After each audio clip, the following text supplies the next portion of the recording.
ಮಂಗಳೂರು ನಗರದ ರಸ್ತೆಯಲ್ಲೇ ಕೆಸರಡು ಒಂಜಿದಿನ ವಿಭಿನ್ನ ಬ್ಯಾನರ್ ಅಳವಡಿಸಿ ಪ್ರತಿಭಟಿಸಿದ ವಾಹನ ಸವಾರರು.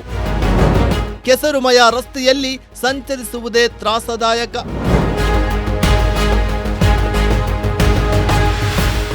ಈ ರಸ್ತೆಯನ್ನ ಗಮನಿಸಿದಾಗ ಇದು ಮಂಗಳೂರು ನಗರದ ರಸ್ತೆಯೋ ಅಥವಾ ಕೆಸರುಗದ್ದೆಯೋ ಎಂಬ ಗೊಂದಲ ಉಂಟಾಗುವುದು ಸಹಜ. ವಾಹನ ಸವಾರರು ಇಲ್ಲಿ ಸ್ವಲ್ಪ ಎಚ್ಚರ ತಪ್ಪಿದ್ರೂ ಅಪಾಯ ಕಟ್ಟಿಟ್ಟ ಬುತ್ತಿ. ಅದರಲ್ಲೂ ದ್ವಿಚಕ್ರ ವಾಹನ ಸವಾರರಂತೂ ಬಹಳ ಕಷ್ಟಪಟ್ಟು ಸಂಚರಿಸಬೇಕಾಗುತ್ತೆ. ಕೆಸರುಮಯ ರಸ್ತೆಯಿಂದ ರೋಸಿ ಹೋದ ಆಟೋ ಚಾಲಕರು ವಿಭಿನ್ನವಾಗಿ ಪ್ರತಿಭಟನೆ ವ್ಯಕ್ತಪಡಿಸಿದ್ದು ಕೆಸರಡು ಒಂಜಿದಿನೆಂಬ ಶೀರ್ಷಿಕೆಯ ಮೂಲಕ. ಮಂಗಳೂರು ಮಹಾನಗರ ಪಾಲಿಕೆ ವ್ಯಾಪ್ತಿಯ ಬಿಜೈ ನ್ಯೂ ರೋಡ್ ಕೆಸರುಮಯವಾಗಿದ್ದು ನಡೆದಾಡಲು ಸಾರ್ವಜನಿಕರು ಪರದಾಡುವಂತಾಗಿದೆ. ಮಳೆಗಾಲ ಆರಂಭವಾಗ್ತಾ ಇದ್ದಂತೆ ರಸ್ತೆಯ ತುಂಬೆಲ್ಲ ಕೆಸರು ತುಂಬಿಕೊಂಡಿದ್ದು ವಾಹನ ಸವಾರರು ಸಂಚಾರಕ್ಕೆ ಪರದಾಡುವಂತಾಗಿದೆ. ಕೆಸರುಮಯ ರಸ್ತೆಯಲ್ಲಿ ಪ್ರತಿದಿನವೂ ಸಂಚರಿಸಿ ರೋಸಿ ಹೋದ ಆಟೋ ಚಾಲಕರು ತಮ್ಮ ಆಕ್ರೋಶವನ್ನ ಬ್ಯಾನರ್ ಅಳವಡಿಸುವ ಮೂಲಕ ತೋರ್ಪಡಿಸಿದ್ದಾರೆ. ಬಿಜೈ ನ್ಯೂ ರೋಡ್ನ 3 ರಸ್ತೆಗಳು ಸಂಪರ್ಕಿಸುವ ಜಂಕ್ಷನ್ ಭಾಗದಲ್ಲಿ ಕೆಸರುಮಯ ರಸ್ತೆಯ ಬದಿಯಲ್ಲಿ ಕೆಸರಡು ಒಂಜಿದಿನೆಂಬ ಬ್ಯಾನರ್ ಅಳವಡಿಸಿದ್ದು ಜನಪ್ರತಿನಿಧಿಗಳ ಗಮನಕ್ಕೆ ತರಲು ಯತ್ನಿಸಿದ್ದಾರೆ. ಆದರೆ ಕಳೆದ ಕೆಲವು ದಿನಗಳಿಂದ ಇಲ್ಲಿ ಅವ್ಯವಸ್ಥೆ ತಾಂಡವಾಡ್ತಾ ಇದ್ರು ಮನಪಾ ಅಧಿಕಾರಿಗಳು ಜನಪ್ರತಿನಿಧಿಗಳು ಮಾತ್ರ ಜಾಣ ಮೌನಕ್ಕೆ ಶರಣಾಗಿದ್ದಾರೆ ಎಂದು ಸ್ಥಳೀಯರು ಆಕ್ರೋಶವನ್ನ ವ್ಯಕ್ತಪಡಿಸಿದ್ದಾರೆ. ಹೋದಲ್ಲೆಲ್ಲ ಅಗ್ದಾಕೋದು ಎಲ್ಲ ಗಾಡಿದೆಲ್ಲ ಪಾರ್ಟ್ಸ್ಗಳೆಲ್ಲ ಹಾಳಾಗ್ತಾ ಇದೆ. ಯಾರಿದ್ದಾರೆ ನಮಗೆ ಬಾಡಿಗೆನೇ ಇಲ್ಲ.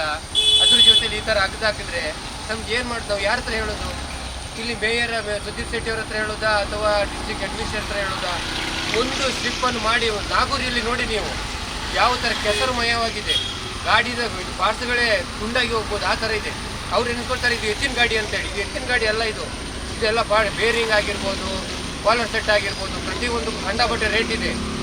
ಯಾಕೆ ಅರ್ಥ ಆಗೋದಿಲ್ಲ ಸರ್ಕಾರಕ್ಕೆ? ನೋಡಿ ಆ ನಾಗೂರಿಯಲ್ಲಿ ಒಂದು ಸ್ಟ್ರಿಪ್ಪನ್ನು ಕ್ಲಿಯರ್ ಮಾಡಿ ಬಿಟ್ಕೊಡ್ಬೋದು ತಾನೇ. ಸ್ವಲ್ಪ ಇಲ್ಲಿ ಮಾಡೋದು, ಸ್ವಲ್ಪ ಅಲ್ಲಿ ಅಗಿಯೋದು, ಸ್ವಲ್ಪ ಅಲ್ಲಿ ಕಾಂಕ್ರೀಟ್ ಹಾಕೋದು, ಈ ಥರ ಮಾಡಿದ್ರೆ ನಾವು ಹೇಗೆ ಜೀವನ ನಡೆಸ್ಬೇಕು ಹೇಳಿ? ನೀವೇ ಏನು ಆಟ ಆಡ್ತಿದ್ದಾರೆ ಇವರು? ನಾಚಿಕೆ ಆಗ್ಬೇಕು ಇವರಿಗೆ.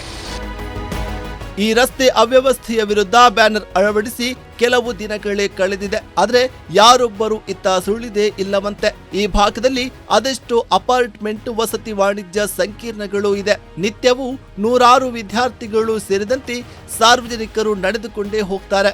ವಾಹನಗಳು ಎದುರಾದ್ರೆ ಪಾದಚಾರಿಗಳ ಬಟ್ಟೆಗಳಿಗೆ ಕೆಸರು ದರ್ಶನವಾಗ್ತಾ ಇದೆ. ದ್ವಿಚಕ್ರ ವಾಹನ ಸವಾರರಂತೂ ಬಹಳಷ್ಟು ಕಷ್ಟಪಟ್ಟು ಸಂಚರಿಸಬೇಕಿದೆ. ಮನಪಾ ಅಧಿಕಾರಿಗಳು ರಸ್ತೆ ಕಾಮಗಾರಿಯನ್ನ ಅರೆಬರೆ ಮಾಡಿ ಕೈ ತೊಳೆದುಕೊಂಡ ಪರಿಣಾಮವೇ ಇಂದು ಸಾರ್ವಜನಿಕರು ಪರದಾಡುವಂತಾಗಿದೆ. ಇಷ್ಟಾದ್ರೂ ಕೂಡ ಅಧಿಕಾರಿಗಳಾಗಲಿ ಅಥವಾ ಜನಪ್ರತಿನಿಧಿಗಳಾಗಲಿ ಈ ರಸ್ತೆಗೂ ತಮಗೂ ಸಂಬಂಧವೇ ಇಲ್ಲದಂತಿದ್ದಾರೆ.